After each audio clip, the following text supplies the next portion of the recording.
Hello, I'm Pat Obi at Purdue University, Northwest, and this presentation discusses mortgage points and how to calculate the effective cost of a mortgage loan.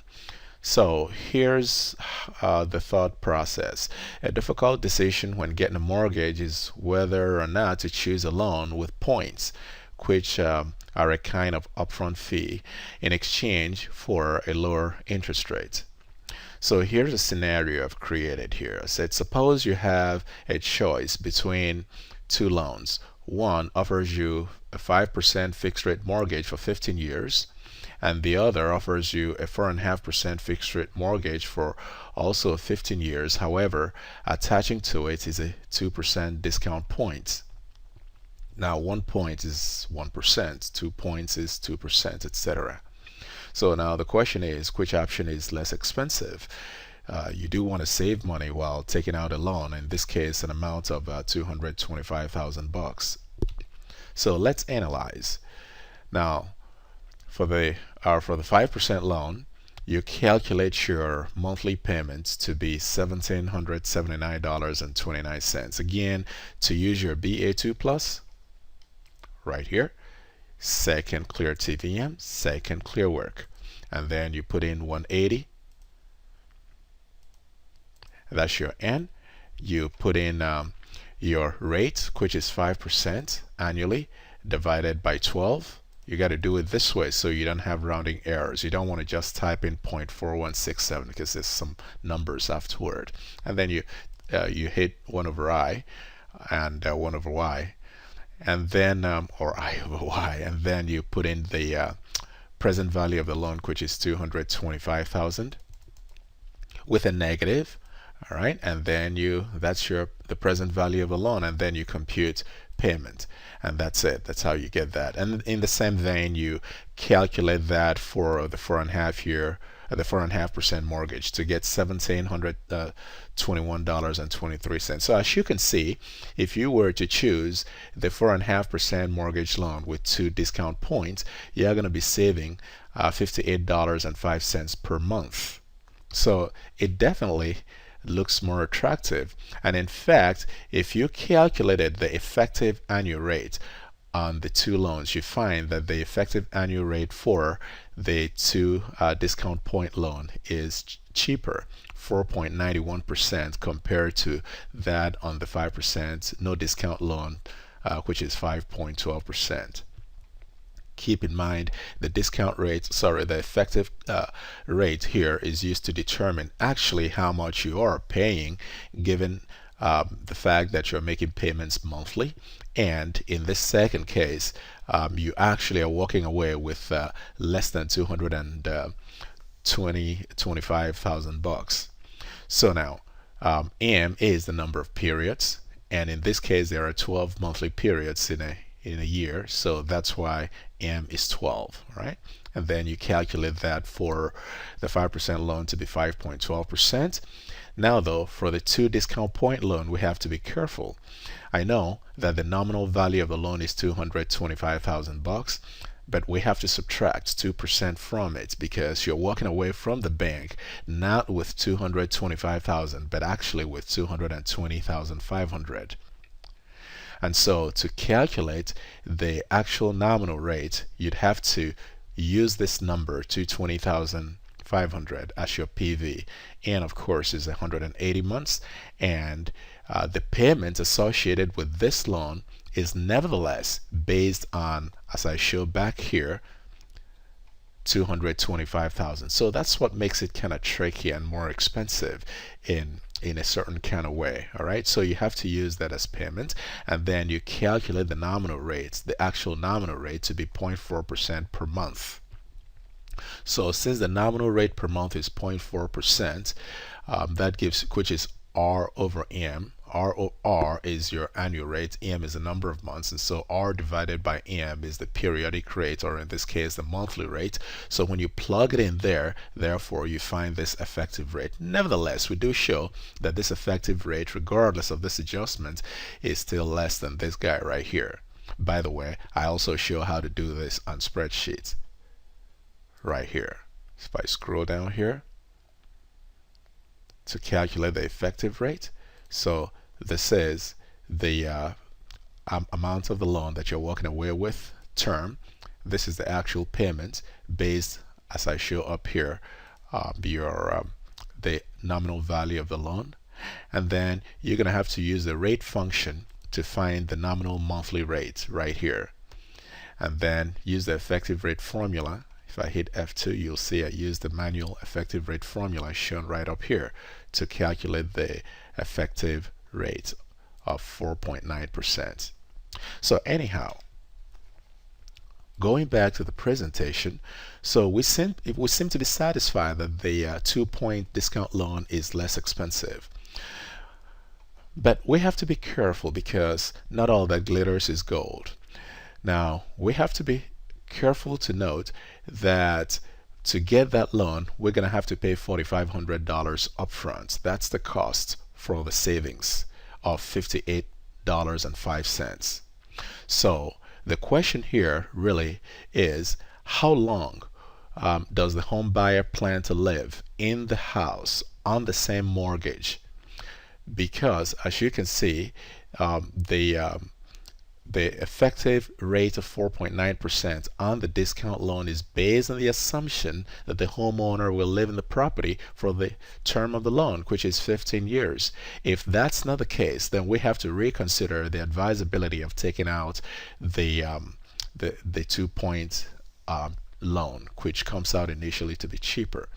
So for those who are not so financially disposed, if I may put it that way, one quick rough estimation of this is to take the cost of the loan and divide that by the monthly savings of $58.05.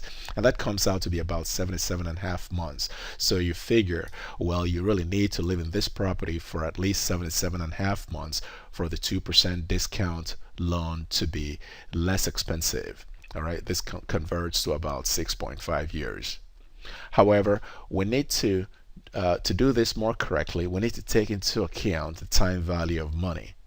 And so the question here is, what is the number of periods, the number of months that it'll take for the present value of the savings of $58.05 to equal the upfront cost of $4,500? So on your BA2 Plus, you put in the rate again, the monthly rate on the discount loan, which comes out to be 0.375%. The upfront cost of $4,500 is PV, and then the savings of 58.05 is put in as an annuity payment because it occurs every month. And then you calculate in. It comes out to be about 92, meaning that you would need to live in the property for at least 7.5 years for the 2-point loan to be more cost effective. So anytime you're offered a discount loan, you got to ask yourself one basic question.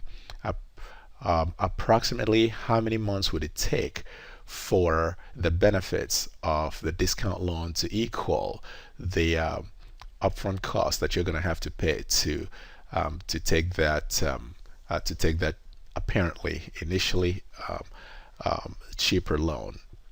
And that's the analysis that's been shown here. So in this particular case, if you don't plan to live in the property for longer than 7.5 years, do not take the discount loan. If you plan to live in the property for less than 7.5 years, do not take the discount loan. It's only worth it if you're going to live there for longer than 7.5 years. All right, I apologize for the slight slip. So in general, I summarize some of the macroeconomic factors affecting the demand for home loans. They include interest rates. The lower, the greater the chance people will tend to want to borrow more when cost of loans, interest rates are low. Unemployment situation. If unemployment rate is low, meaning that people have jobs, then they're more likely to take out loans and buy properties. Income level. The higher the income level, the more likely people are going to want to take out loans and buy properties because they believe they have the money to make their mortgage payments. Consumer confidence. Of course, the more confident we are about the economy going forward, the more we're likely to make purchases. of, among other things, properties. And of course, the overall economic conditions, if viewed positively, it would also spur increased demand for the purchase of assets such as properties. Any and all of these factors might also cause the value of homes to rise, because as demand increases, it's going to put an upward pressure on the price of homes.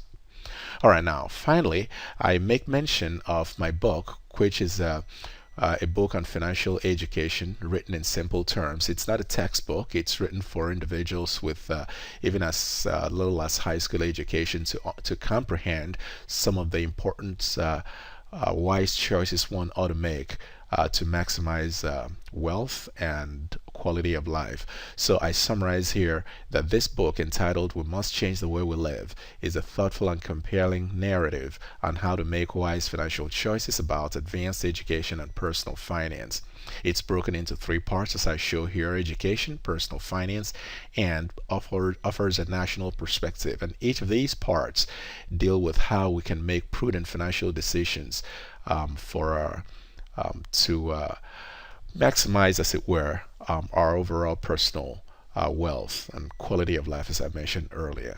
But anyhow, the reason I bring this up is because a chapter in the book deals with home ownership, and I outline some important lessons that home buyers ought to take into consideration in making the choice to take out a mortgage loan and buy properties. The first is to be aware that home prices do not always increase after purchases. So merely buying a property with the expectation that it's going to rise so you can flip it may be a little bit of a short-sighted view on the value of on the purchase of properties as an investment asset. We saw what happened between 2007 and 2012, right? During the global financial crisis, home prices fell significantly, and they remained down for a very long time. A lot of people lost money, and in the peak of the financial crisis, the wealth lost in the housing sector, which was about $13 trillion, was just about the size of the U.S. economy at the time. Second is that high down payments is very useful, and by that I mean that you should plan on putting down no less than 20% of the home value to avoid personal mortgage insurance. And by doing this, it helps to put less stress on the banking system in the event that your property is foreclosed.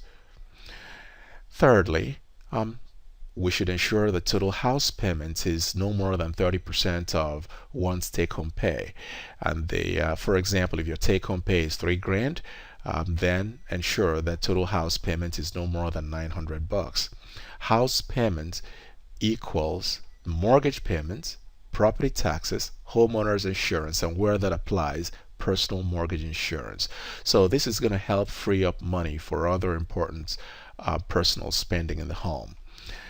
And fourthly, total house-related expenses shouldn't be more than 50% of your take-home income. Now, house-related expenses would include the house payment that I explained up here, but additionally, all other expenses directly linked to the property, and they include electricity, gas, and utilities.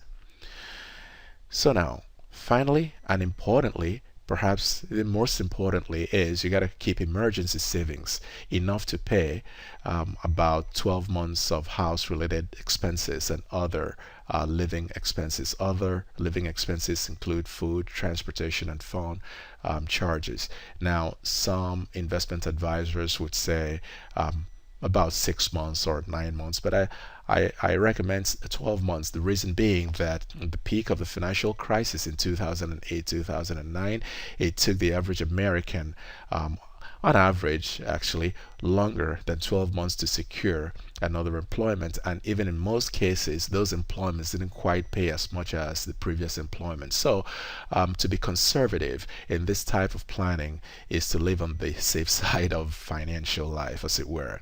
Now, this fine book is only about 120 pages long and written in layman's language, and I think whoever purchases and reads it will find it quite compelling. It's available in various retail sites, but it's also signed copies are available right here at padobi.com. All right, this wraps up this presentation. Thank you.